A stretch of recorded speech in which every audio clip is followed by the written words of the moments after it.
Hello friends, इस video में हम रिवाइज करेंगे some important formulas and concepts related to the chapter circles.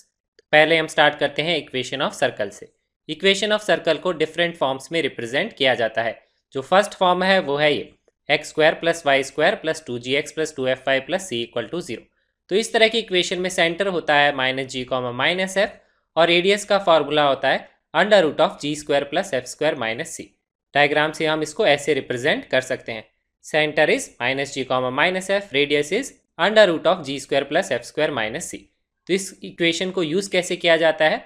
अगर हमें कोई भी सर्कल की इक्वेशन गिवन होती है तो हमें ये ध्यान रखना है कि पहले अगर हमें सेंटर निकालना है तो पहले हमें बनाना है एक्स स्क्वायर और वाई स्क्वायर का कोफिशिएंट 1। उसके बाद में ये जो भी एक्स का कोफिशिएंट है that is equal to 2g, उससे हम जी एफ की वैल्यू निकाल लेंगे और जो कांस्टेंट टर्म है दैट इज सी। इसमें आपको ध्यान ये रखना है कि जो कांस्टेंट टर्म है वो भी इक्वल टू के लेफ्ट साइड में ही होनी चाहिए और एक्स स्क्वायर और वाई स्क्वायर का कोफिशिएंट 1 होना चाहिए। फिर उसके बाद में जी एफ की वैल्यू आएगी और -g और -f क्या होता है? Centre of the circle. और जी एफ और सी की वैल्यू अगर आप यहाँ पे पुट कर देंगे तो आपको मिल जाएगी रेडियस की वैल्यू। तो इस तरीके से कोई भी इक्वेशन ऑफ सर्कल से हम रेडियस और उसका सेंटर आइडेंटिफाई कर सकते हैं।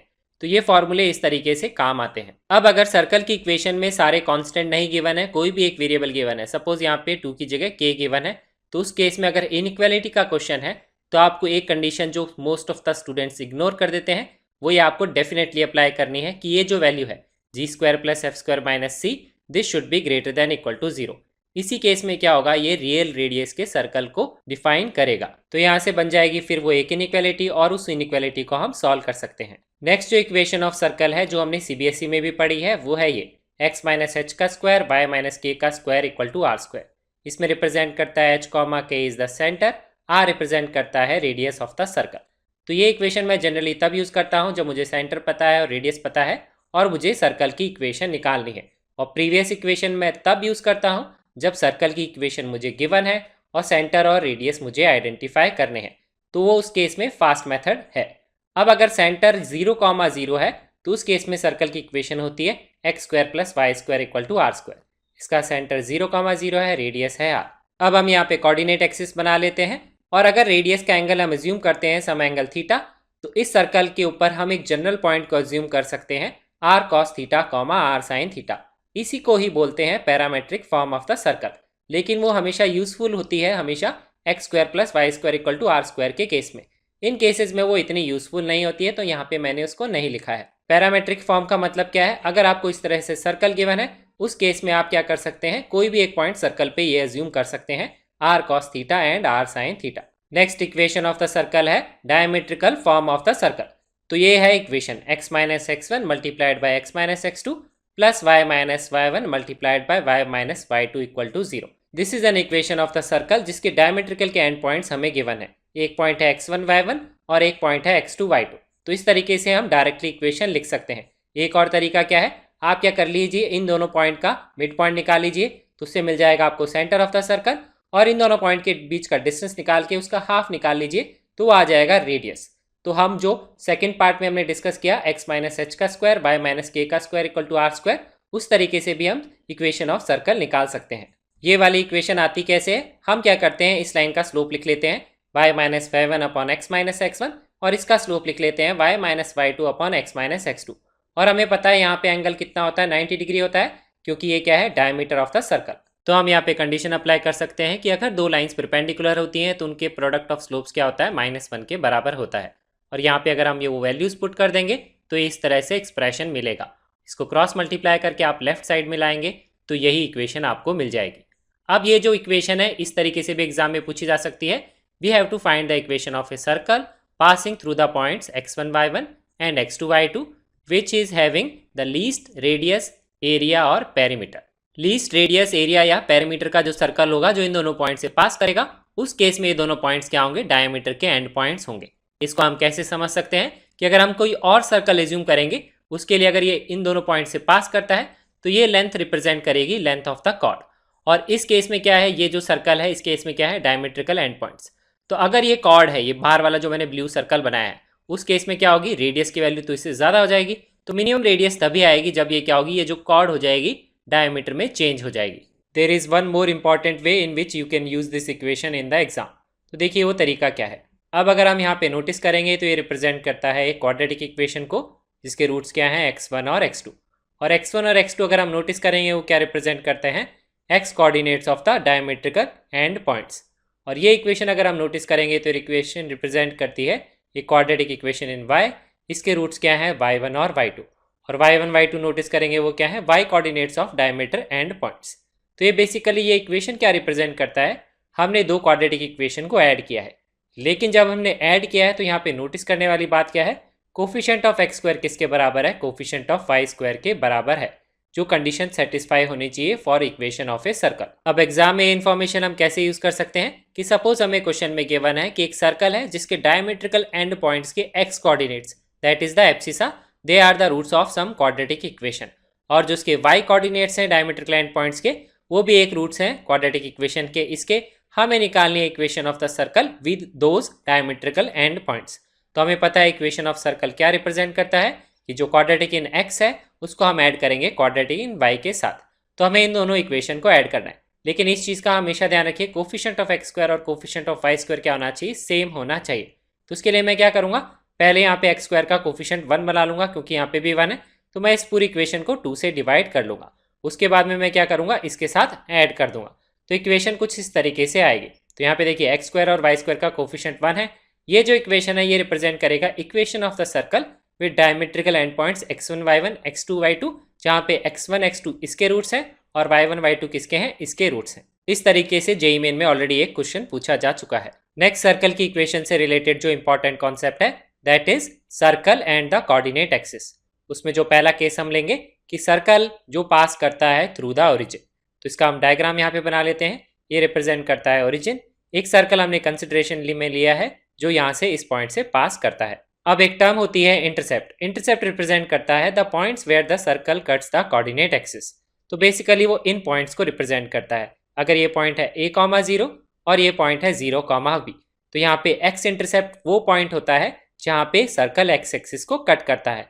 उसका जो एक्स कोऑर्डिनेट है उसको हम बोलते हैं एक्स इंटरसेप्ट, और जहाँ पे वो वाई एक्सिस को कट करता है उस पॉइंट का जो वाई कोऑर्डिनेट होता है उसको बोलते हैं वाई इंटरसेप्ट। किसी भी एक सर्कल के लिए मैक्सिमम 4 इंटरसेप्ट्स हो सकते हैं। यहाँ पे 2 एक्स इंटरसेप्ट हैं, तो इसका एक्स कोऑर्डिनेट और इसका एक्स कोऑर्डिनेट वो डिफाइन करेगा एक्स इंटरसेप्ट को, इसका वाई कोऑर्डिनेट और इसका वाई कोऑर्डिनेट डिफाइन करेगा वाई इंटरसेप्ट को। और मिनिमम कितने इंटरसेप्ट हो सकते हैं, 0 इंटरसेप्ट, कि सर्कल ना तो एक्स एक्सिस को कट करे ना वाई एक्सिस को कट करे। अब अगर हमें सर्कल की इक्वेशन निकालनी है, हमें इंटरसेप्ट गिवन है, तो उसको हम आसानी से कैसे निकाल सकते हैं कि ये रिप्रेजेंट करता है कॉर्ड। कॉर्ड का मिड पॉइंट हम निकालेंगे, परपेंडिकुलर ड्रॉ करेंगे, इस कॉर्ड का भी मिड पॉइंट निकाल के परपेंडिकुलर ड्रॉ करेंगे। तो ये जो पॉइंट आएगा ये रिप्रेजेंट करेगा सेंटर ऑफ द सर्कल। इसके कोऑर्डिनेट क्या आएंगे, a/2, b/2, क्योंकि ये मिड पॉइंट है 0, a का, दैट इज a/2, 0, तो एक्स कोऑर्डिनेट इसका a/2 है। इसका मिड पॉइंट है b/2, तो इसका वाई कोऑर्डिनेट b/2 है। तो इस तरीके से हम सेंटर ऑफ द सर्कल आसानी से निकाल सकते हैं। और इक्वेशन कैसे निकालेंगे, उसके लिए चाहिए रेडियस। तो ओरिजिन से इस पॉइंट का डिस्टेंस निकाल लीजिए, वो रिप्रेजेंट करेगा रेडियस ऑफ द सर्कल। तो x माइनस एच का स्क्वायर वाई माइनस के का square equal to r square में पुट कर दीजिए और आपका आंसर आ जाएगा। एक और तरीके से हम इक्वेशन निकाल सकते हैं। हमें पता है यहाँ पे एंगल कितना है, 90 डिग्री के बराबर है। तो ये जो पॉइंट्स हैं 0, b और a,0 वो क्या रिप्रेजेंट करते हैं, डायमीटर के एंड पॉइंट्स को रिप्रेजेंट करते हैं। और अभी हमने पहले डिस्कस की थी डायमीट्रिकल एंड फॉर्म में equation x minus x1 that is a point a है, इसका x कोऑर्डिनेट क्या है 0, तो x माइनस 0 प्लस दूसरा क्या है y minus b multiplied by y minus 0 equal to 0। तो ये जो इक्वेशन आएगी ये भी इस इक्वेशन ऑफ सर्कल को रिप्रेजेंट करेगी। तो equation of circle passing through origin जिसके हमें इंटरसेप्ट्स के कोऑर्डिनेट्स गिवन है उसको हम आसानी से निकाल सकते हैं। अगर सर्कल ओरिजिन से भी पास नहीं करता है, कुछ इस तरह का डायग्राम है, इस तरीके से इंटरसेप्ट्स अगर बन रहे हैं, उस केस में भी ये क्या है कॉर्ड, और इसका मिड पॉइंट क्या रिप्रेजेंट करेगा, x coordinate of the centre of the circle, और इसका मिड पॉइंट रिप्रेजेंट करेगा y coordinate of the centre of the circle. अब देखिए हम डिस्कस करते हैं लेंथ ऑफ इंटरसेप्ट का फॉर्मूला। सर्कल की इक्वेशन अगर इस तरीके से गिवन है तो लेंथ ऑफ एक्स इंटरसेप्ट को डिफाइन किया जाता है 2√g² minus c. Length of intercept क्या है, x intercept, this length represents the length of x intercept, और लेंथ ऑफ वाई इंटरसेप्ट को रिप्रेजेंट किया जाता है 2√f² माइनस सी, इस फॉर्मूले से। तो ये लेंथ रिप्रेजेंट करता है इस लेंथ को। तो बेसिकली अगर हमें सर्कल की इक्वेशन गिवन है तो हम ये लेंथ डायरेक्टली निकाल सकते हैं। और अगर किसी भी क्वेश्चन में हमें ये इन्फॉर्मेशन गिवन है circle cuts both the coordinate axis, तो उस केस में हम क्या कंडीशंस लगाते हैं इनइक्वालिटी के टर्म्स में, हम कंडीशन लगाते हैं जी स्क्वायर माइनस सी क्या होना चाहिए, ग्रेटर देन इक्वल टू 0, और एफ स्क्वायर माइनस सी भी क्या होना चाहिए, ग्रेटर देन इक्वल टू 0, क्योंकि तभी सर्कल दोनों कोऑर्डिनेट एक्सिस को कट करेगा। तो इनइक्वालिटी के क्वेश्चंस में इन इक्वेशंस को इस तरीके से यूज किया जाता है। इसी में नेक्स्ट केस है जब सर्कल एक्स एक्सिस को टच करता है, तो इस तरीके से कुछ डायग्राम बनेगा। उस केस में क्या है, x axis is the tangent, तो यहाँ से अगर हम परपेंडिकुलर ड्रॉ करेंगे उसी पे centre of the circle lie करेगा, तो हम क्या बोल सकते हैं, y coordinate of the centre क्या होगा, रेडियस के बराबर होगा। प्लस माइनस आर क्यों लिखा है मैंने, क्योंकि वो किसी भी क्वाड्रेंट में हो सकता है। तो साइन हम क्वाड्रेंट के अकॉर्डिंग यहाँ पे प्लेस करेंगे। ज्योमेट्रिकली तो हम ऐसे कंडीशन अप्लाई करते हैं कि वाई कोऑर्डिनेट जो होगा प्लस माइनस रेडियस के बराबर होगा। लेकिन अगर इस तरीके से इक्वेशन गिवन है तो हम एक और कंडीशन यहाँ पे अप्लाई कर सकते हैं, लिख सकते हैं g square minus c equal to 0। उसका मतलब मैंने क्या किया, length of x intercept is 0, क्योंकि सर्कल एक ही पॉइंट पे यहाँ पे टच कर रहा है, तो जो लेंथ ऑफ इंटरसेप्ट बन रही थी वो क्या होगी, इस केस में 0 हो गई। एग्जाम में आप इस तरीके से भी कंडीशन अप्लाई कर सकते हैं और इस तरीके से भी कंडीशन अप्लाई कर सकते हैं, दोनों से आपका सेम ही आंसर आएगा। नेक्स्ट केस है इसी में, वो है सर्कल जब वाई एक्सिस को टच करता है। उस केस में इस तरह का डायग्राम बनेगा, ये है टेंजेंट वाई एक्सिस, तो इस केस में क्या होगा, एक्स कोऑर्डिनेट रेडियस के प्लस माइनस आर के बराबर होगा। वाई कोऑर्डिनेट हमें पता नहीं है, वो इवेल्युएट करना होगा। और इस तरीके से कंडीशन लगाएंगे क्योंकि एक ही पॉइंट पे टच करता है, तो यहाँ पे क्या है, वाई इंटरसेप्ट की लेंथ क्या है, इक्वल टू 0, तो कंडीशन लिख सकते हैं f square minus c equal to 0। और जो नेक्स्ट केस हो सकता है, जब सर्कल एक्स एक्सिस को भी टच करता है और वाई एक्सिस को भी टच करता है, तो ये भी टेंजेंट है, ये भी टेंजेंट है, तो जहाँ पे परपेंडिकुलर्स ड्रॉ करेंगे, मीट करेंगे, वो क्या होगा, सेंटर ऑफ द सर्कल। तो x coordinate plus minus r, y coordinate भी क्या होगा, प्लस माइनस आर। और इस तरीके से कंडीशन लगाएंगे तो लिखेंगे एक्स इंटरसेप्ट की लेंथ भी 0 होगी, वाई इंटरसेप्ट की लेंथ भी 0 होगी। तो ये हमने सर्कल की इक्वेशन से रिलेटेड फॉर्मूले डिस्कस कर लिए। अब हम आगे चलते हैं, डिस्कस करते हैं a point and a circle. तो सर्कल और पॉइंट से रिलेटेड रिलेशन डिस्कस करते हैं। पहला यहाँ पे है what is the condition to apply, कि अगर हमें एक सर्कल गिवन है और हमें एक पॉइंट गिवन है, तो हमें कंडीशन अप्लाई करनी है कि पॉइंट सर्कल के अंदर लाई करता है, पॉइंट सर्कल के ऊपर लाई करता है, या पॉइंट सर्कल के आउटसाइड लाई करता है। तो उस केस में हम क्या क्या कंडीशन लगाते हैं। अगर सर्कल के इनसाइड पॉइंट है तो हम क्या करते हैं, ये पॉइंट सर्कल की इक्वेशन में सेटिस्फाई कराते हैं और लिखते हैं लेस देन इक्वल टू 0। और अगर ये पॉइंट सर्कल के ऊपर लाई करता है, इसका मतलब ये पॉइंट सर्कल की इक्वेशन को सेटिस्फाई करेगा, तो हम यहाँ पे अगर ये पॉइंट पुट करेंगे तो आएगा इक्वल टू 0। और अगर ये पॉइंट सर्कल के आउटसाइड लाई करता है तो हम कंडीशन लगाते हैं, पॉइंट सेटिस्फाई कराते हैं सर्कल की इक्वेशन में और लिखते हैं ग्रेटर देन 0। ये कंडीशन हम एक तरीके से और अप्लाई कर सकते हैं कि अगर हम इसका सेंटर आइडेंटिफाई कर लें सर्कल का, और उस पॉइंट का अगर मैं पी पॉइंट से डिस्टेंस निकालूं, तो अगर पॉइंट अंदर है तो उससे डिस्टेंस अगर निकालूंगा तो वो रेडियस से कम आएगा, और अगर पॉइंट सर्कल के ऊपर है उससे डिस्टेंस निकालूंगा तो रेडियस के इक्वल आएगा, और पॉइंट सर्कल के बाहर है उससे डिस्टेंस निकालूंगा तो वो रेडियस से ज़्यादा आएगा। तो आप इस तरीके से भी कंडीशन अप्लाई कर सकते हैं। इसी में नेक्स्ट है मैक्सिमम और minimum distance of a point from a circle. तो maximum minimum distance of a point from a circle lie करता है along the line joining the center of the circle and the point P, जिससे हम distance निकाल रहे हैं। तो diagram हम कंसिडरेशन में लेते हैं जब point P outside the circle है। इस तरीके से कुछ डायग्राम बनेगा, मैंने इसको सेंटर से ज्वाइन कर दिया, इसी के अलॉन्ग मैक्सिमम मिनिमम डिस्टेंस आएगा। तो मिनिमम डिस्टेंस ये डिस्टेंस है, उसके लिए क्या करेंगे, इस पॉइंट का C से डिस्टेंस निकालेंगे, उसमें से रेडियस को सब्ट्रैक्ट कर देंगे, तो मिनिमम डिस्टेंस है PA। मैक्सिमम डिस्टेंस क्या है, PB, उसके लिए क्या आएगा, C से डिस्टेंस निकालेंगे पॉइंट का और उसमें रेडियस ऐड कर देंगे, तो ये है मैक्सिमम डिस्टेंस।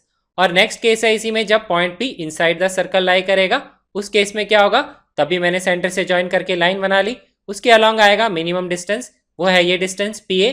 इस केस में क्या होगा, टोटल डिस्टेंस R है, उसमें से हम PC को सब्ट्रैक्ट कर देंगे, तो ये है मिनिमम डिस्टेंस। और मैक्सिमम डिस्टेंस आएगा PC में R को ऐड कर देंगे, ये मैक्सिमम डिस्टेंस हो जाएगा, तो मैक्सिमम डिस्टेंस है हमारा PC प्लस R।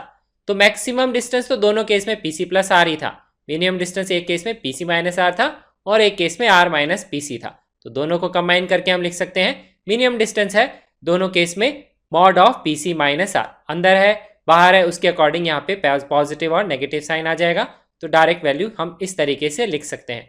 और मैक्सिमम डिस्टेंस क्या है, PC प्लस R। नेक्स्ट हम डिस्कस करते हैं टेंजेंट टू ए सर्कल से रिलेटेड पॉइंट्स। पहला पॉइंट है कि हम क्या कंडीशन अप्लाई करते हैं अगर एक लाइन है टेंजेंट टू ए सर्कल। तो एक लाइन है tangent to a circle, condition apply करते हैं perpendicular distance from the centre of the circle to the line is equal to radius. ये कंडीशन हमें अप्लाई करनी है। तो पॉइंट से लाइन का डिस्टेंस इक्वल करेंगे R के बराबर। तो हम फॉर्मूला अप्लाई करेंगे, पॉइंट को लाइन की इक्वेशन में सेटिस्फाई करेंगे, under root of coefficient of x square and y square को इक्वेट करेंगे रेडियस के बराबर। तो इस तरीके से क्वेश्चन आ सकता है कि हमें m की वैल्यू निकालनी है, ये है टेंजेंट टू द सर्कल। सबसे पहले हमें सर्कल का सेंटर निकालना पड़ेगा, minus g comma minus f, फिर हम निकालेंगे radius under root of g square plus f square minus c, और उसके लिए हम कंडीशन लगाएंगे लाइन से डिस्टेंस कितना है रेडियस के बराबर। तो ये पॉइंट हम सेटिस्फाई कराएंगे लाइन में, under root of coefficient of x square plus y square का मॉड को इक्वेट करेंगे रेडियस दैट इज 4 के बराबर। इसको आप स्क्वायर करके सॉल्व कर लेंगे, में क्वाड्रेटिक इक्वेशन आएगी, तो 2 लाइन्स ऐसी आएंगी। एग्जाम में हम ये कंडीशन इस तरीके से अप्लाई कर सकते हैं, ये काफी इंपॉर्टेंट कंडीशन है।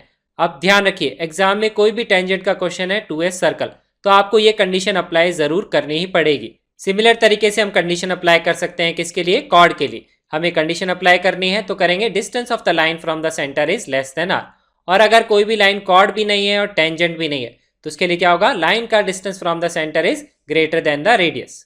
और इसी में अगर हम स्पेशल केस ऑफ सर्कल लेते हैं, जब सेंटर ऑफ द सर्कल है 0,0, रेडियस है a, और यहाँ पे एक कंडीशन अप्लाई करेंगे तो हमें मिलेगी equation c square equal to a square 1 plus m square, और c की वैल्यू हम अंडर रूट की टर्म्स में यहाँ पुट कर देंगे तो हमें मिल जाएगी टेंजेंट की equation y equal to m x plus minus a under root 1 plus m square. तो इसको आप डायरेक्टली भी ध्यान रख सकते हैं, इसको बोलते हैं slope form of the tangent to a circle. इसका मतलब ये है कि अगर हमें स्लोप पता है टेंजेंट का तो हम उसकी इक्वेशन डायरेक्टली इस तरीके से लिख सकते हैं, सेंटर होना चाहिए सर्कल का 0,0। अगर सेंटर h, k है तो हम ये सेम इक्वेशन कैसे लिखेंगे देखिए। उसके लिए हम क्या करेंगे, y की जगह लिख लेंगे y माइनस के, x की जगह लिख लेंगे x minus h। h, k क्या है, सेंटर ऑफ द सर्कल, और हमें सेम ही कंडीशन अप्लाई करनी है। मैंने r को यहाँ a लिया है, यहाँ पे r को मैं लिख लूंगा इक्वल टू r। तो इस तरीके से आप इक्वेशन याद भी रख सकते हैं, नहीं तो एग्जाम में आप ये कंडीशन अप्लाई करके भी सॉल्व कर सकते हैं। इसी में नेक्स्ट है point form of the tangent to a circle. तो अगर हमें सर्कल की इक्वेशन इस तरीके से गिवन है और हमें एक पॉइंट इस पे गिवन है x1, y1, और हमें लिखनी है टेंजेंट की इक्वेशन, तो कुछ इस तरीके से डायग्राम है, हमें इक्वेशन लिखनी है। तो हम डायरेक्टली कैसे लिख सकते हैं, एक्स स्क्वायर की जगह लिख लीजिए आप x(x1), वाई स्क्वायर की जगह y(y1), और x की जगह लिख लीजिए आप x प्लस x1/2, y की जगह लिख लीजिए आप y प्लस y1/2। तो इस पूरी इक्वेशन में आप ये सारी वैल्यूज यहाँ पे पुट कर दीजिए, तो जो आंसर आएगा उससे आपको मिलेगी टेंजेंट की equation eight the point x1, y1। ये मेथड आप पैराबोला, इलिप्स और हाइपरबोला में भी अप्लाई कर सकते हैं, वहां पे भी ये मेथड वैलिड है, लेकिन हमें पॉइंट पता होना चाहिए कौन से पॉइंट पे टेंजेंट की इक्वेशन निकालनी है। तो अगर हम यहाँ पे 0,0 वाला सर्कल लेंगे, x square plus y square equal to a square, इसके लिए आएगी x(x1) plus y(y1) equal to a square, और मैंने आपके साथ डिस्कस की थी इसकी parametric form a cos theta, a sin theta, that is radius equal to a। तो x1 की जगह लिख दीजिए आप a cos थीटा, y1 की जगह a sin थीटा, तो इससे यहाँ पे a और a कैंसिल आउट हो जाएगा दोनों साइड से, तो इक्वेशन आएगी x cos theta plus y sin theta equal to a। तो इस तरीके से हम इसकी टेंजेंट की इक्वेशन लिख सकते हैं पैरामेट्रिक फॉर्म। और अगर आपको एग्जाम में ये याद नहीं रहता है कि हमें इस तरीके से रिप्लेस करना है, तो भी हम इक्वेशन लिख सकते हैं, क्योंकि पॉइंट तो हमें पता है कहाँ इक्वेशन लिखनी है, सर्कल की इक्वेशन पता है तो उसका सेंटर भी पता है। तो आप इस लाइन का स्लोप निकाल लीजिए, और ये लाइन परपेंडिकुलर है तो m1 m2 -1 करके टेंजेंट का स्लोप आ जाएगा, और उस पर पॉइंट हमें पता है तो टेंजेंट की इक्वेशन हम वैसे भी निकाल सकते हैं। इसी में नेक्स्ट है, हमको इक्वेशन लिखनी है tangent to a circle from an external point. Question में किस तरीके से लिखा होता है, find the equation of tangents to the circle passes through the point. इसका मतलब क्या है कि ये जो पॉइंट है सर्कल के ऊपर नहीं है, वो आप सेटिस्फाई करके भी चेक कर सकते हैं। ऐसे क्वेश्चंस में कैसे डील करते हैं, हम इक्वेशन ऑफ लाइन लिखते हैं पासिंग थ्रू द पॉइंट जो हमें दिया हुआ है, उसका स्लोप अज्यूम कर लेते हैं और इस तरीके से हम इक्वेशन बना लेंगे, और फिर इस इक्वेशन पे कंडीशन लगाएंगे कि ये जो इक्वेशन है ये क्या है, टेंजेंट टू दिस सर्कल, वो क्या है, distance from centre equal to radius.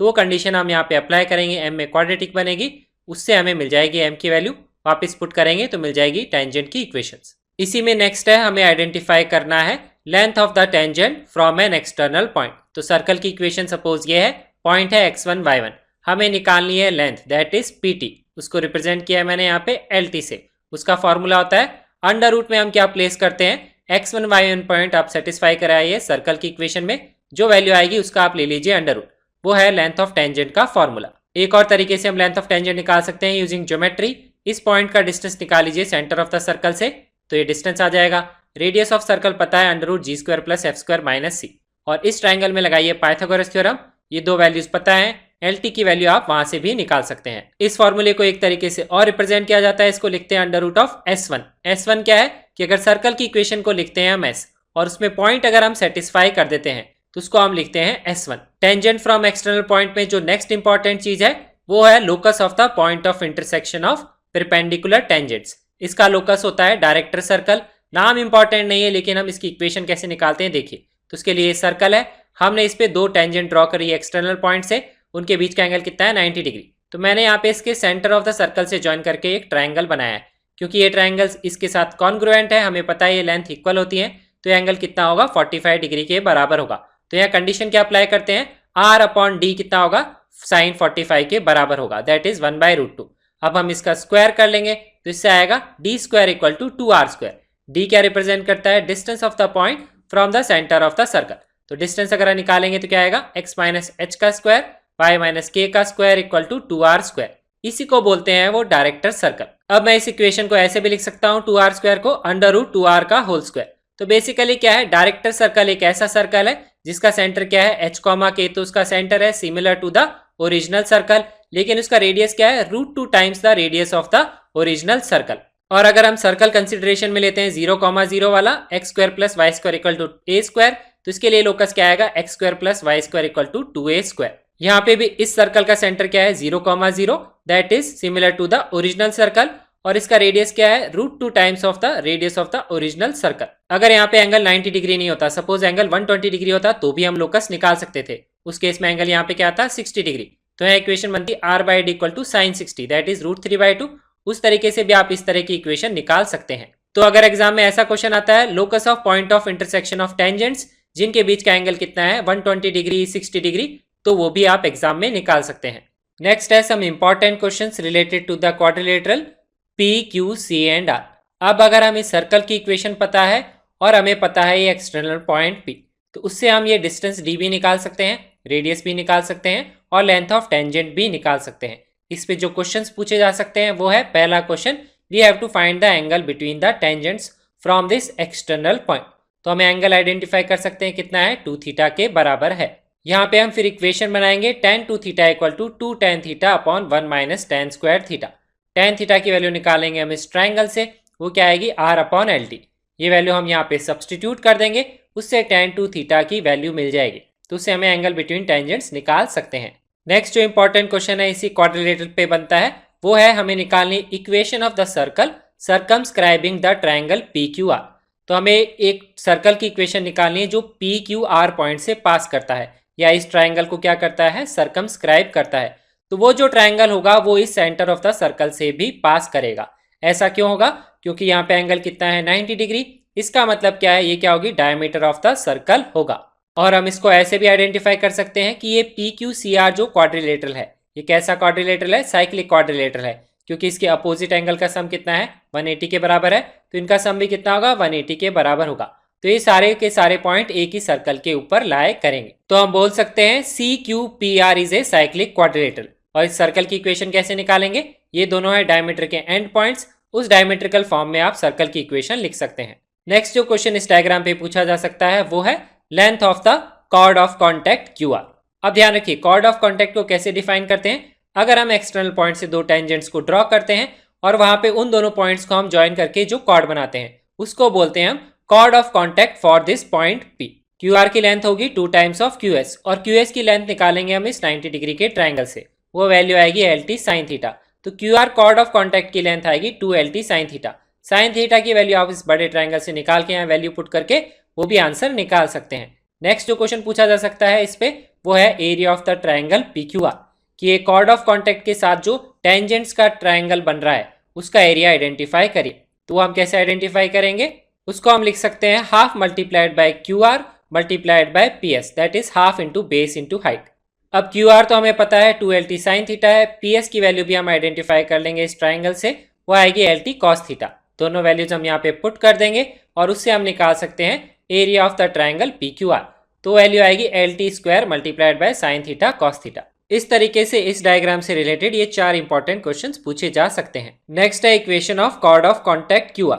Cord of contact QR की इक्वेशन होती है T इक्वल टू 0। तो T इक्वल टू 0 वही इक्वेशन है जो टेंजेंट की इक्वेशन है। यहाँ पे भी हम क्या करेंगे x स्क्वायर की जगह xx1 लिखेंगे, लेकिन ये जो x1 पॉइंट है ये टेंजेंट का पॉइंट नहीं है, ये कौन सा पॉइंट है, ये वो एक्सटर्नल पॉइंट्स है जिससे हमने टेंजेंट्स ड्रॉ करी है और उससे बनाई हमने कॉर्ड ऑफ कॉन्टैक्ट। तो ये पॉइंट हम यहाँ पे x1 की जगह ये पुट करेंगे, y1 की जगह ये पुट करेंगे, तो जो इक्वेशन आएगी वो क्या होगी, similar to the equation of tangent, उसी को बोलते हैं हम equation of chord of contact. Next है equation of pair of tangents. तो ये जो दो टेंजेंट की इक्वेशन हमने बनाई, अगर मैं इन दोनों की लाइन की इक्वेशन को मल्टीप्लाई कर दूंगा, उसको 2 डिग्री की इक्वेशन को बोलते हैं पेयर ऑफ लाइन की इक्वेशन। यहाँ पे वो क्या है, टेंजेंट। इसकी इक्वेशन का फॉर्मूला होता है SS1 equal to t square. S represent करता है सर्कल की इक्वेशन, S1 रिप्रेजेंट करता है ये पॉइंट आप सर्कल की इक्वेशन में सेटिस्फाई कर दिए, और T रिप्रेजेंट करता है जो हमने पहले लिखी इक्वेशन ऑफ टेंजेंट। नेक्स्ट है equation of chord with the middle point. तो इसको हम दो तरीके से समझ सकते हैं। एक तो मैंने यहाँ पे कॉर्ड बनाई, हमें इसका मिड पॉइंट पता है, हमें उसकी इक्वेशन निकालनी है। तो एक तो तरीका क्या है, अगर हमें सेंटर ऑफ सर्कल पता है तो हम ये स्लोप डिफाइन कर लेंगे, उससे हम निकालेंगे कॉर्ड का स्लोप। वो कैसे निकालेंगे, product of slope is -1 because the angle is 90 degree. और फिर हमें कॉर्ड का स्लोप पता है और कॉर्ड पे हमें एक पॉइंट भी पता है, तो इस कॉर्ड की इक्वेशन हम निकाल सकते हैं। नेक्स्ट जो डायरेक्ट मेथड है वो है ये, सर्कल की इक्वेशन पता है, mid point of the chord पता है, हमें निकालनी इक्वेशन ऑफ कॉर्ड, वो होती है T इक्वल टू S1। यहाँ पे T फिर से क्या है, टेंजेंट की इक्वेशन, कौन से पॉइंट के लिए, x1 y1 के लिए। तो वो यहाँ पे हम कैसे लिखेंगे, इस तरीके से लिख सकते हैं, x स्क्वायर को xx1 y स्क्वायर को y y1, सेम इक्वेशन मैंने यहाँ पे लिखी है। और S1 रिप्रेजेंट करता है कि ये जो पॉइंट है सर्कल की इक्वेशन में हम सेटिस्फाई कर देंगे। तो इन दोनों को जब आप इक्वेट करेंगे तो जो इक्वेशन आएगी वो आएगी equation of chord with the mid point x1 y1, equation of chord of contact, equation of chord with middle point and equation of pair of tangents. ये सारी इक्वेशन पैराबोला, इलिप्स और hyperbola में भी same ही है। वहां पे T हो जाएगा उसके रेस्पेक्टिव टेंजेंट की इक्वेशन, S हो जाएगा वो जो इक्वेशन है उसमें पॉइंट हम सेटिस्फाई करेंगे, तो उसको लिखेंगे S1। पैराबोला की इक्वेशन में करेंगे तो पैराबोला की इक्वेशन का S1 आएगा, इलिप्स के लिए तो इलिप्स, हाइपरबोला तो हाइपरबोला। तो ये सारी इक्वेशन हम एक के लिए ध्यान रखते हैं और सबके लिए सेम ही इक्वेशंस होती हैं। नेक्स्ट है equation of normal to a circle. तो अगर हमें एक सर्कल की इक्वेशन पता है और उस पर एक पॉइंट पता है x1 y1, इक्वेशन नॉर्मल की कैसे लिखेंगे, नॉर्मल की प्रॉपर्टी यूज करेंगे, every normal to the circle passes through the centre of the circle. इसका मतलब equation of normal is nothing but equation of a line passing through 2 points x1 y1 and -g, -f। तो 2 point form में हम इसकी equation कैसे लिख सकते हैं, y minus y1 upon x minus x1, और स्लोप क्या आएगा y1 plus f upon x1 plus g। Next हम डिस्कस करते हैं cases related to 2 circles. First case इसमें है कि जब दो सर्कल्स एक दूसरे को ना तो टच करते हैं ना एक दूसरे को इंटरसेक्ट करते हैं, उस केस में हम क्या कंडीशन अप्लाई करेंगे। तो डायग्राम कुछ इस तरह का बनता है। हम कंडीशन अप्लाई करते हैं, distance between the centre of circles is always greater than the sum of radii of the 2 circles. और इस केस में अगर हम कॉमन टेंजेंट की बात करें तो दोनों सर्कल के लिए 2 कॉमन टेंजेंट तो इस तरीके से आएंगी और 2 कॉमन टेंजेंट इस तरीके से आएंगी, जो इनको बोलते हैं इंटरनल कॉमन टेंजेंट और ट्रांसवर्स कॉमन टेंजेंट, और इनको बोलते हैं एक्सटर्नल कॉमन टेंजेंट और direct common tangents. So in this case there are total 4 common tangents. Next जो इंपॉर्टेंट चीज नोटिस करने वाली है वो है ये कि ये जो लाइन है इंटरनल कॉमन टेंजेंट्स, ये जिस पॉइंट पे इंटरसेक्ट करती हैं वो जो पॉइंट होता है it lies on the line joining the centre of 2 circles. इसका मतलब क्या है, इंटरनल कॉमन टेंजेंट्स और ये लाइन क्या है, दे आर कॉन्करेंट लाइंस। और अगर आप line joining the centre of 2 circles को एक्सटेंड करेंगे और एक्सटर्नल कॉमन टेंजेंट्स को भी एक्सटेंड करेंगे तो वो जो तीनों लाइंस होंगी वो तीनों लाइंस भी एक ही पॉइंट पे जाके मीट करेंगे। इसका मतलब क्या है, एक्सटर्नल कॉमन टेंजेंट्स जो है वो भी कॉन्करेंट है with respect to the line joining the centre of both the circles. यहाँ पे हम ये भी नोटिस कर सकते हैं कि ये जो ट्रायंगल है सिमिलर टू दिस ट्रायंगल है, क्योंकि दोनों का ये एंगल 90 डिग्री है और ये अपोजिट एंगल सेम है, वर्टिकली अपोजिट एंगल। तो यहाँ से हम C1a अपॉन C2a डिफाइन कर सकते हैं, वो रेशो आएगा R1/R2। और हम ये भी बोल सकते हैं कि ये जो पॉइंट A है ये डिवाइड करता है line segment joining C1 C2 in the ratio R1:R2 internally. और अगर आप एक्सटर्नल कॉमन टेंजेंट्स को एक्सटेंड करेंगे और इस लाइन को एक्सटेंड करेंगे, तीनों की तीनों लाइन एक पॉइंट पे मीट करेंगे। अगर मैं उस पॉइंट को बोल देता हूं B, तो वो जो पॉइंट B है वो डिवाइड करता है C1 C2 in the ratio R1:R2 externally. 2 circles में नेक्स्ट केस है जब 2 सर्कल एक दूसरे को टच करते हैं ईच अदर एक्सटर्नली। तो कुछ इस तरीके का डायग्राम बनेगा। इस केस में हम कंडीशन लगाते हैं C1 C2 equal to R1+R2। यहाँ पे अगर हम नोटिस करेंगे तो 3 कॉमन टेंजेंट आएगी, 2 तो एक्सटर्नल कॉमन टेंजेंट है, एक इंटरनल कॉमन टेंजेंट है। So there are total 3 common tangents. यहाँ पे भी अगर हम रेशो देखेंगे तो C1a अपॉन C2a किसके बराबर आएगा, R1/R2 के बराबर आएगा, that is the internal division. Next case में हम क्या करेंगे, दोनों सर्कल को थोड़ा और पास लेके आएंगे तो क्या होंगे, दोनों सर्कल एक दूसरे को इंटरसेक्ट करेंगे। तो कुछ इस तरीके का डायग्राम बनेगा। उस केस में हम कंडीशन लगाते हैं, जो distance between centre of the circle होता है वो किससे कम होना चाहिए, R1 प्लस R2 से तो कम होना चाहिए। और एक कंडीशन हम यहाँ पे और अप्लाई करते हैं कि वो बड़ा होना चाहिए mod of R1 minus R2। ये आप समझेंगे फोर्थ केस से। यहाँ पे अगर आप नोटिस करेंगे तो दो कॉमन टेंजेंट यहाँ पे आएंगी और वो दोनों क्या है, एक्सटर्नल कॉमन टेंजेंट। और ये जो रेशियो अगर हम अब यहाँ पे निकालेंगे C1A अपॉन C2A, ये रेशियो क्या आएगा, R1 बाय R2। ये जो पॉइंट है ये डिवाइड करेगा C1 C2 को externally in the ratio R1 by R2। ये रेशियो भी R1 बाय R2 क्यों आएगा, क्योंकि ये जो ट्रायंगल बनेगा, ये छोटा वाला ट्रायंगल और ये जो बड़ा वाला ट्रायंगल है वो क्या है, एक दूसरे के सिमिलर ट्रायंगल्स हैं। अब हम नेक्स्ट केस डिस्कस करते हैं, जब दो सर्कल एक दूसरे को टच करते हैं ईच अदर इंटरनली। तो कुछ इस तरीके से डायग्राम बनेगा। अगर ये टच करते हैं तो यहाँ पे क्या बनेगी, टेंजेंट। और अगर मैं C2 का यहाँ से डिस्टेंस निकालूंगा तो कितना आएगा, R2। C1 का यहाँ से डिस्टेंस निकालूंगा तो क्या आएगा, R1। तो उनका डिफरेंस क्या आएगा, C1 C2 के बराबर आएगा। तो कंडीशन हम यहाँ लगाते हैं C1 C2 equal to mod of R1 minus R2। जो भी बड़ा है उसका डिफरेंस निकाल के पॉजिटिव वैल्यू हम उसके इक्वेट करेंगे। तो थर्ड केस में मैंने यही कंडीशन लगाई थी कि जो सेंटर के बीच का डिस्टेंस है वो इससे कम नहीं होना चाहिए। अगर इससे कम होगा तो क्या होगा, ये सर्कल एक दूसरे के अंदर आ जाएंगे तो वो एक दूसरे को इंटरसेक्ट करेंगे ही नहीं। इस केस में कितनी कॉमन टेंजेंट आएगी, there will be only one common tangent. अब हम यहाँ पे लास्ट केस देखते हैं। लास्ट केस में क्या है, एक सर्कल दूसरे के अंदर है। तो कुछ इस तरीके का डायग्राम बनेगा। तो इस केस में हम कंडीशन लगाएंगे, distance between the centre of the circle is less than mod of R1 minus R2। और यहाँ पे हम क्या बोलेंगे, there will not be any common tangent. Next है length of common tangent of two circles. तो उसमें पहला केस है length of external common tangent और डायरेक्ट कॉमन टेंजेंट। उसका फॉर्मूला है under root of D square minus R2 minus R1 का whole square. R1 R2 represent करता है radius of both the circles और D रिप्रेजेंट करता है उनके सेंटर के बीच का डिस्टेंस। तो this is basically nothing but Pythagoras theorem. हमने जो PQ जो length of direct common tangent है उसके पैरेलल एक लाइन ड्रॉ करी सेंटर ऑफ द सर्कल से और वहां पे हमने बना लिया 90 डिग्री का ट्रायंगल और उस ट्रायंगल में हमने लगा दी है पाइथागोरस थ्योरम। उस तरीके से निकाली हमने ये वैल्यू। सिमिलर तरीके से डिफाइन करी जाती है length of internal common tangent और ट्रांसवर्स कॉमन टेंजेंट। उसमें यहाँ पे आता है R2 प्लस R1 का स्क्वायर, क्योंकि यहाँ पे जब हम लाइन ड्रॉ करते हैं parallel to the common tangent तो उसमें केस में क्या बनता है, जो 90 डिग्री का ट्रायंगल बनता है उसमें जो रेडियस का सम आता है वहां पे ये R2 है और ये क्या है R1। तो ये वैल्यू यहाँ पे भी क्या आएगी, R1। So this is R1 plus R2। तो वैल्यू आएगी D square minus R1 plus R2 का होल स्क्वायर। वो आएगा C1T का square that is equal to PQ का स्क्वायर। तो PQ की वैल्यू हम यहाँ से निकाल सकते हैं, वो किसके बराबर है, equal to RS। External common tangent में यहाँ पे R2 माइनस R1 आ रहा था तो वो जो वैल्यू थी कम वैल्यू सब्ट्रैक्ट हो रही थी D स्क्वायर में से। तो इसका मतलब क्या है, एक्सटर्नल कॉमन टेंजेंट की लेंथ इंटरनल कॉमन टेंजेंट से ज्यादा होती है। नेक्स्ट हम डिस्कस करते हैं equation of common chord of two circles. Common chord हमें निकालनी है दो सर्कल की, एक ऐसी लाइन जो दोनों सर्कल्स के लिए क्या है, कॉर्ड। उसकी इक्वेशन हम कैसे लिख सकते हैं, S1 इक्वल टू S2।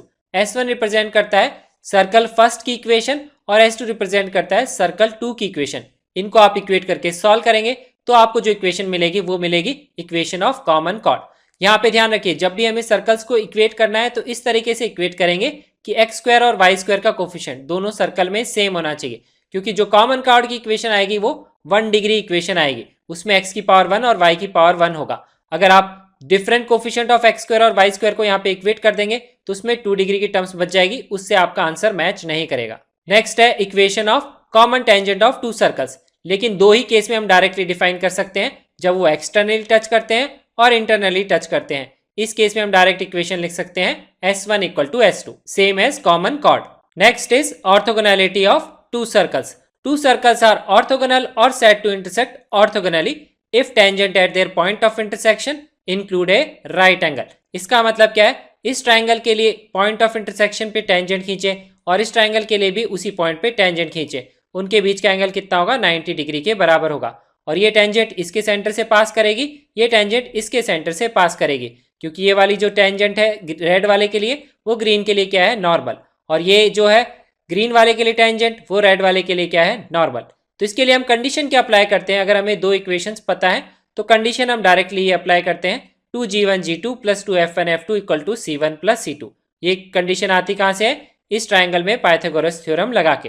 तो इसका एग्जाम में किस तरह से क्वेश्चन पूछा जा सकता है, एक बेसिक क्वेश्चन है, दो सर्कल की इक्वेशन गिवन है, हमें k की वैल्यू आइडेंटिफाई करनी है, such that these circles intersect orthogonally. तो उसमें हम क्या कंडीशन अप्लाई करेंगे, पहले हम G1 F1 C1 निकाल लेंगे, G2 F2 C2 निकाल लेंगे, ये दोनों वैल्यूज हम यहाँ पे पुट कर देंगे और उसको सॉल्व करके हम k की वैल्यू निकाल लेंगे तो हमारा आंसर आ जाएगा। Next and last topic is family of circles. Family of circles में फर्स्ट केस है find the equation of the circle passing through the point of intersection of two given circle. उसकी इक्वेशन हम लिख सकते हैं S1 plus lambda S2 equal to 0।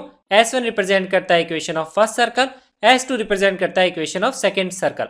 इसको geometrically हम रिप्रेजेंट करते हैं इस तरीके से कि ये गिवन सर्कल्स हैं, हमें इसकी इक्वेशन निकालनी है और उसके लिए लैम्डा की वैल्यू हमें निकालनी पड़ेगी, उसके लिए कंडीशन क्वेश्चन में गिवन होती है। नेक्स्ट केस है फैमिली ऑफ सर्कल्स में circle passing through the point of intersection of a circle and a line.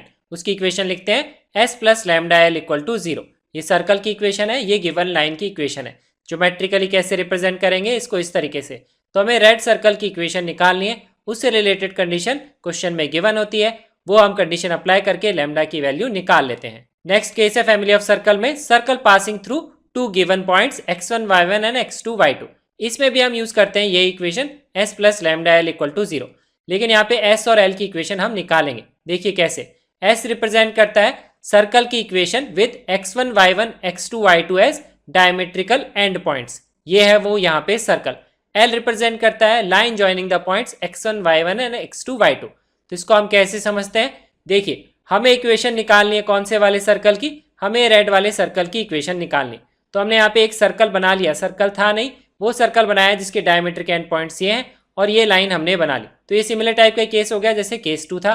Equation कैसे लिखेंगे, S plus lambda L equal to 0। और लास्ट केस है इसी में, वो है circle touches a fix line L equal to 0 at the point x1 y1। तो इसकी भी इक्वेशन हम लिखते हैं S plus lambda L equal to 0। यहाँ पे जो सर्कल की इक्वेशन होती है, this is a point circle जिसका सेंटर क्या है x1 y1, उसका सेंटर है, उसका रेडियस कितना है इक्वल टू 0। और लाइन की इक्वेशन हम कैसे लिखेंगे, लाइन की इक्वेशन हमें क्वेश्चन में गिवन होगी ax plus by plus c equal to 0। Geometrically हम इसको ऐसे रिप्रेजेंट कर सकते हैं कि हमें इस सर्कल की इक्वेशन निकालनी है, इसकी टेंजेंट की इक्वेशन हमें गिवन है और point of contact of tangent हमें गिवन है। तो ये हमने एक छोटा सा सर्कल यहाँ बना लिया, इसका रेडियस 0 है और ये बना लिया हमने लाइन। तो इस सर्कल की इक्वेशन क्या होगी, S plus lambda L equal to 0। So this was the required discussion from the topic circles.